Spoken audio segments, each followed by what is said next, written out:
Hi friends, எல்லோருக்கும் வணக்கம். இன்றைக்கி நம்ம பார்க்க போகிறது ரவை யூஸ் பண்ணி நல்ல டேஸ்டியாக அதே சமயத்தில் நல்ல தித்திப்பான பாயசம் எப்படி பண்ணுறதுன்னு தான் பார்க்க போகிறோம். ஜவ்வரிசி, சேமியா இதெல்லாம் இல்லாத டைமில் பாயசம் சாப்பிடணும்னு தோணுச்சுன்னா ரவை இருந்தால் கண்டிப்பாக ட்ரை பண்ணி பாருங்கள். இந்த பாயசம் ரெடி பண்ணுறதுக்கு ரொம்ப நேரம் கூட ஆகாது. ஒரு 10 நிமிஷம் டைம் இருந்தாலே போதும், ரெடி பண்ணிடலாம். முதல்ல ஒரு பேனை சூடுபடுத்திக்கோங்க. இதில் 2 டேபிள் ஸ்பூன் நெய் சேர்த்துக்கோங்க. நம்ம சேர்த்துருந்த நெய் நல்லா உருகி வரட்டும். நெய் நல்லா உருகி வந்ததுக்கப்புறமா இதில் உங்களோட விருப்பத்திற்கேற்ப கொஞ்சமாக முந்திரி பருப்பு சேர்த்துக்கோங்க. முந்திரி பருப்பை சேர்த்துட்டு அடுப்பை மிதமான தீயில் வச்சுட்டு நல்லா வறுத்துக்கோங்க. இது நிறம் மாறி வந்ததுக்கப்புறமா இதை எடுத்து ஒரு பிளேட்டில் வச்சிடலாம். அடுத்து அதே நெய்லேயே 1/4 கப் போல் ரவை சேர்த்துக்கோங்க. ரவை வறுத்த ரவை இல்லை வறுக்காத ரவை எதுவாக இருந்தாலும் பரவாயில்ல. இந்த நெய்லேயே லைட்டாக வறுத்து எடுத்துக்கோங்க. அடுப்பை லோ ஃப்ளேம்லேயே வச்சுட்டு 2லேருந்து 3 நிமிஷத்துக்கு நம்ம ரவையை வறுத்து எடுத்துக்கலாம். நம்ம சேர்த்துருந்த ரவையோட நிறம் மாறிடக்கூடாது. லோ ஃப்ளேம்லேயே வச்சுட்டு ரவையை நல்லா வறுத்து எடுத்துக்கோங்க.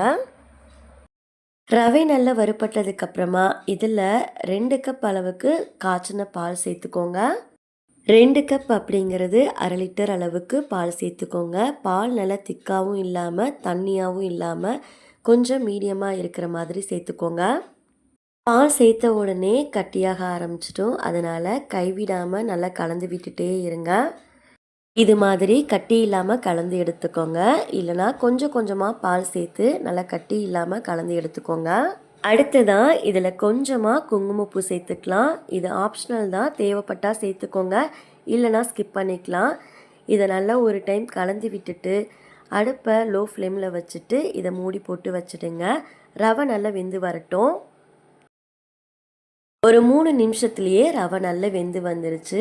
இப்போது ஒரு டைம் நல்லா கலந்து விட்டுட்டு இதில் சர்க்கரை சேர்த்துக்கலாம். சர்க்கரை முன்னாடியே சேர்த்துட்டோம் அப்படின்னா ரவை வேகாது. அதனால் ரவை நல்லா வெந்ததுக்கப்புறமா சர்க்கரை சேர்த்துக்கோங்க. சர்க்கரை 1/2 கப் அளவு சேர்த்துக்கோங்க. இதை நல்லா ஒரு டைம் கலந்து விட்டுட்டே இருங்க. சர்க்கரை நல்லா கரைஞ்சி வரட்டும். சர்க்கரை இந்த அளவுக்கு நல்லா கரைஞ்சி வந்ததுக்கப்புறமா இதில் பார்த்திங்கன்னா நம்ம பால் ஆட் பண்ணிக்கலாம். ஒரு 1/4 கப் போல் நல்லா திக்கான பாலாக காய்ச்சின பால் சேர்த்துக்கோங்க. இதை ஒரு டைம் நல்லா கலந்து விட்டுக்கலாம். அடுப்பை மீடியம்லேயே வச்சுக்கோங்க. இது கொதி வந்ததுக்கப்புறமா கொஞ்சமாக ஏலக்காய் தூள், 1 டேபிள் ஸ்பூன் நெய் சேர்த்துக்கோங்க.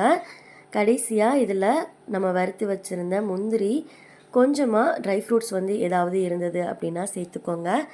இதை நல்லா ஒரு டைம் கலந்து எடுத்துக்கலாம்.